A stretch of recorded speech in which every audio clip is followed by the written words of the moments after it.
Hello, everybody.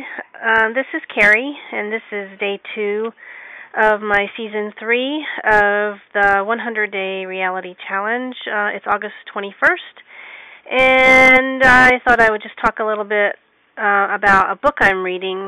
One of my practices that I'm doing this season is I am reading inspirational books, and one of the books I'm reading right now is called The Gabriel Method, which is, I'm reading from the cover of that book. It says, "The Revolutionary Diet-Free Way to Totally Transform Your Body."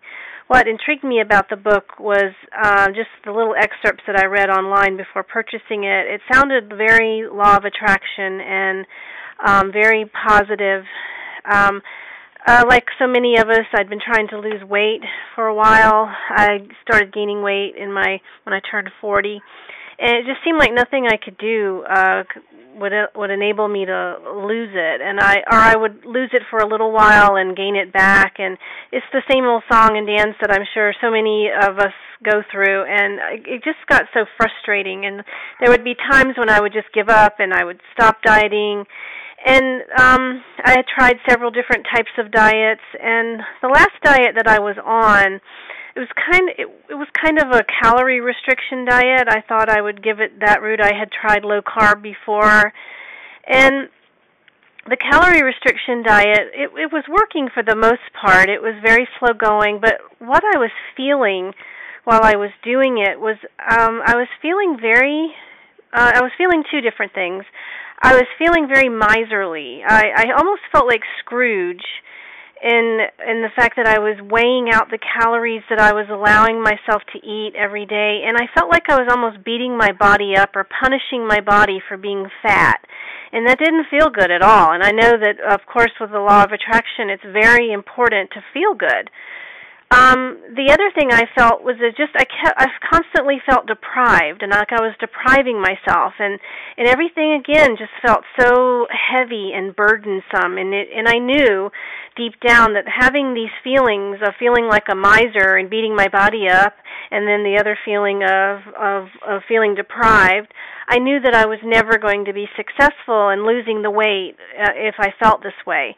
So I asked my higher self to kind of lead me into a direction that would allow me to lose the weight easily, and it wouldn't be a struggle. And I also felt like it didn't feel natural. It didn't make sense to me how some diets you couldn't eat fat or very little fat, and some diets you couldn't eat carbs, and some diets you can't have sugar, and some diets you can't eat this, and some diets you can't have meat or cooked meat. And I just thought, none of this seems natural.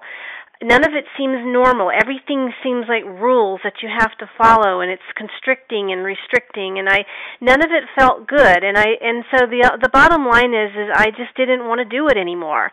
So I was online, and sometimes what I do when I'm kind of searching for an answer is I just start clicking around, and I'll click one link and click another link and click somewhere, and sometimes I find some really interesting stuff. And on this date, I found the book called The Gabriel Method, and it's written by John Gabriel, and I haven't read the whole book yet. Again, I'm in the midst of writing it. But today, as I was reading it, I read a passage that just floored me, and I wanted to share it with you. So I'm going to read the small passage. It starts on page 22 of the book, if you ever get the book and you want to find it. And it says, "What are you waiting for?" And of course, waiting is a pun there. It's spelled Weighting. And it says to follow your heart. Here's a bit of practical or impractical, depending on the situation, advice. Whatever you really want to do but are afraid to do, do it. Take the chance. Follow your heart. It's essential to listen to the messages from your heart. These messages are your soul's desire. They communicate to you what you are meant to be doing at any given time in your life.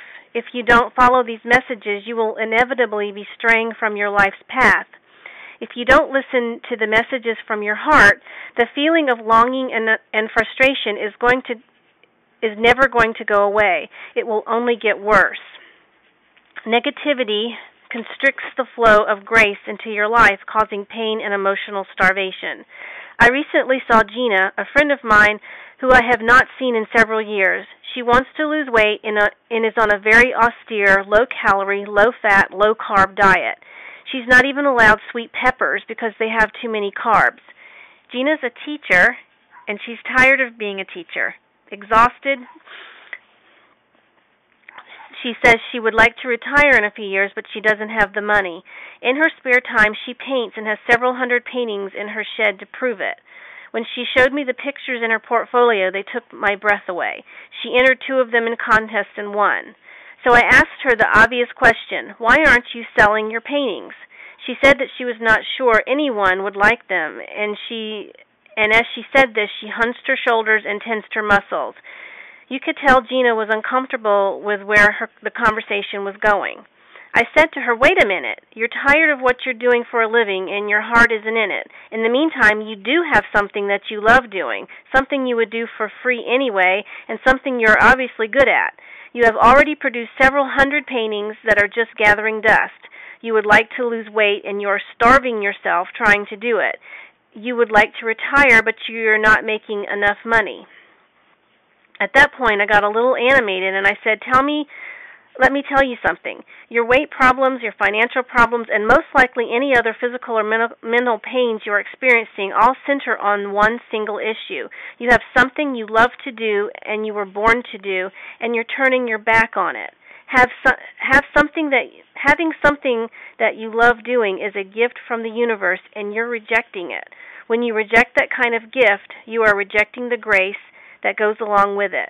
As a result, you struggle, you yearn, and you starve. Then I told Gina in no uncertain terms, take the chance, follow your heart, embrace your destiny. When we said goodbye and Gina walked away, she looked shell-shocked. She was in a daze of realization.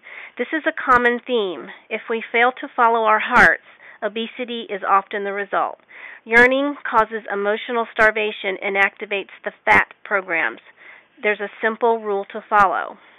If you have something that you'd like to do, long to do, yearn to do, but are afraid to do, take the chance. Don't wait. Follow your heart.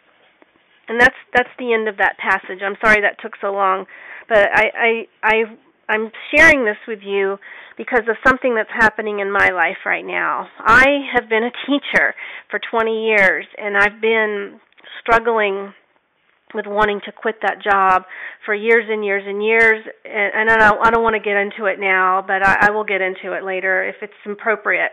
But just to kind of sum it up, I just was tired all the time. I didn't have any joy. I didn't enjoy going to work. I always felt like I was being drugged down. When I got home, I just felt like I was so tired that all I could do was sleep. And I've been gaining weight. Well, school starts Monday, and I'm not going to be there because I have quit my job. About a week and a half ago, I just had the realization. It was summer. I was the teacher getting ready to prepare my mental self to gear up for the next school year, and I realized I couldn't do it. I didn't have the heart to do it. I didn't want to do it. And so I have decided that I'm giving myself 3 months to try and find a new job. And I'm very, very excited about that. I have enough money saved that I can able to do that, and hopefully I will find it. Now, I have already applied for one job, and I should find out by the end of next week whether I get it. And I don't know if this will be my dream job or not. And so, oddly enough, I'm not feeling any anxiety around it. I know that it seems to come close to the job that I would love to be doing right now. And whether that's my dream job or a transition to my dream job, I don't know. But I've applied for the job, and I'm leaving it in the hands of my higher self and the universe, that if it is the right job for me to have right now, it'll be offered to me, and I will take the job. And if that job doesn't work out, then I know that the job that I need to have will come to me.